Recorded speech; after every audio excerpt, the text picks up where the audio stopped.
This is Rachel. She's a bit edgy, daring, could not give another care in the world. Her life wasn't perfect, but it wasn't bad. She had a great boyfriend, Logan, and a great roommate and best friend, Skylar. Today was her birthday, and all she wanted to do was spend it with the most important people in her life. She was drinking a little bit too much, and so was Logan, but it was totally fine. Nothing could possibly happen, right? She gets up to go to the ladies' room. I mean, when a girl's gotta go, she gotta go. But once she got back, she noticed the room was a bit empty. Logan and Skylar were nowhere to be found. Obviously, out of instinct, she searches the house. Maybe they were using the bathroom or something. She wasn't exactly sure. But while walking down the hallway, she found a locked door with a faint scream coming from it. She started banging on the door, twisting the doorknob. It wasn't opening. But then, it did. It was Logan and Skylar. Logan looking guilty and Skylar with tears streaming down her face. Feeling betrayed and overwhelmed, she slapped Logan and stormed off. She took a drive, not exactly remembering that she was drunk, and hits a car. Panicking, she drove off. Let's move on. This is Logan. He's mysterious. No one can really figure him out, which might be why his girlfriend Rachel is so interested in him. It was her birthday, and of course he just had to be there at her house. It was really chill, just nothing much, a couple of drinks here and there, talking. Skylar, Rachel's best friend, was encouraging him to drink more and more and more, which he just personally didn't mind. It was in his human nature anyway.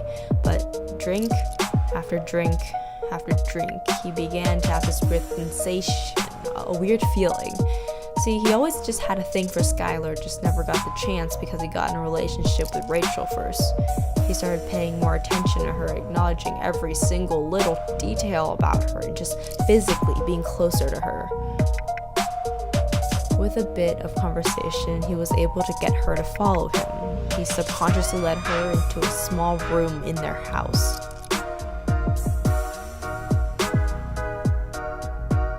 He did something in his right mind he would never ever do.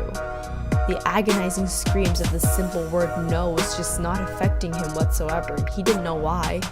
Shortly after that, a banging on the door snapped him out of it. It was Rachel, her expression painful, betrayed.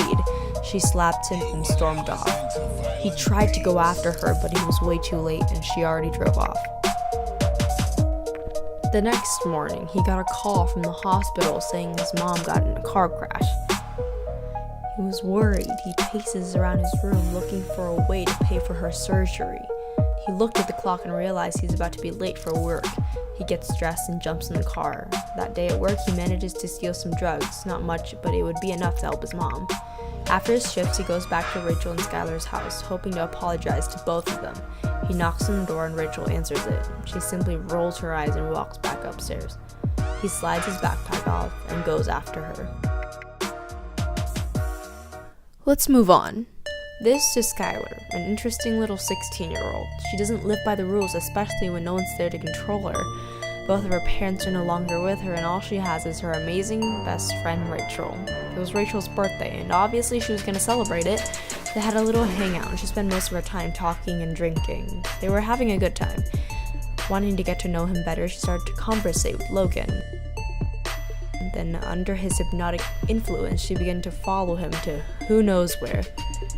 It was like she barely had control over her body and her mind. Then, with a sudden movement, she was pushed in a small room with a hand over her mouth. She screamed for help. She screamed no, but it didn't make him stop. She felt helpless. Her body was no longer hers, but his. It was like taking her soul out and slowly forcing it to die. Faintly but surely, she heard a bang on the door and it swung open in slow motion. It was Rachel, and all she could feel was sudden movements and what seemed to be like the sound of a hand hitting a face. She wasn't sure what was happening, but all she knew was that she was left alone in this room. She sat there, crying, paralyzed with fear.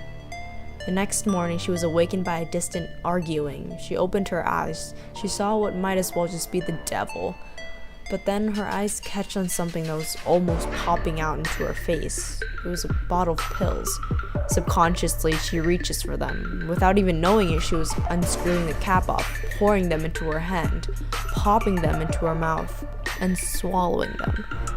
Something in her head tells her to keep going. It's just be for the better. You're not worth anything anyway. She kept going with no intention to stop, and she never did.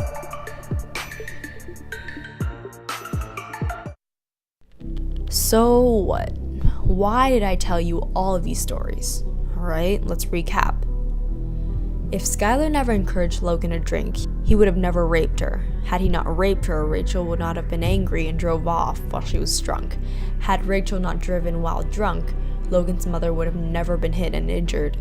If she wasn't injured, Logan would not have had to steal medication. If Logan had never stolen the medication, Skylar would have never found the drugs. Had she not found the drugs, she would not have gained access to them, eventually ending in an overdose death. What I'm trying to say is that we're all inevitably connected in some way. A person's action will affect another, that will affect another, and so on. One falls, and another, until we've all fallen.